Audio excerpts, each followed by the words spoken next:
నచ్చింది. బాగుంది, చాలా బాగుంది. అతను కూడా చాలా చక్కగా చేశారు. అందరు ఎక్సలెంట్, అందరి పర్ఫార్మెన్స్. అన్న ఇప్పుడే కిరణ్ అబ్బవరం గారి దిల్రూబాయ్ చూసాను.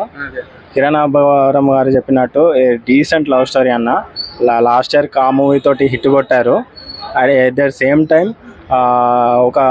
ఒక ఆల్రెడీ మనకు స్టోరీ ఆల్రెడీ ప్రీ రిలీజ్ ఈవెంట్లో చెప్పేశారు.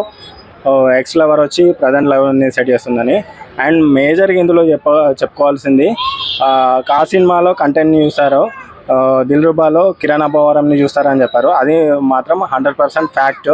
ఒక యాక్షన్ సీక్వెన్సెస్ని అండ్ కలగలిపిన ఇంటెన్స్ లవ్ స్టోరీని మనకు చూపించారు. అసలు లవ్ స్టోరీ మనకు చాలా మూవీస్ వచ్చాయి. రీసెంట్గా తండేలు కూడా వచ్చింది.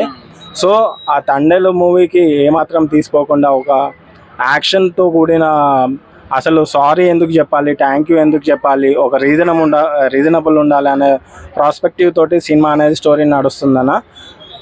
డెబ్యూ డైరెక్టర్ అయినా కూడా కిరణ్ ఇచ్చిన ఛాన్స్ తోటి చాలా బాగా నరేట్ చేశాడు. సెకండ్ హాఫ్లో మనకు చాలా సీన్స్ గ్రిప్పింగ్ అనిపిస్తాయి. అండ్ మరొక బ్లాక్ బస్టర్ అని కిరణ్ గారికి చెప్పచ్చు. అండ్ ఆయనకి ఈ మధ్యలో అన్ని సక్సెస్ వస్తున్నాయి. మ్యారేజ్ చేసుకోవడం అండ్ ఫాదర్ అవ్వడం అండ్ కా హిట్ అవ్వడం, ప్లస్ ఇది కూడా ఒక బ్లాక్ బస్టర్ హిట్ యాడ్ అయిందని చెప్పవచ్చు. ఇట్లానే ఫర్దర్గా మంచి మంచి మూవీస్ తోటి కమ్బ్యాక్ రావాలని ఆయన ఫ్యాన్స్గా మేము కోరుకుంటున్నాం. సాంగ్స్ ఆల్రెడీ హే జింగిలి సాంగ్ ఆల్రెడీ మనకు ట్రెండింగ్ అవుతుంది. సో దానికి తగ్గట్టు విఎఫ్ఎక్స్ అని అండ్ బీజిఎం కూడా ఎక్సలెంట్ కొట్టాడు.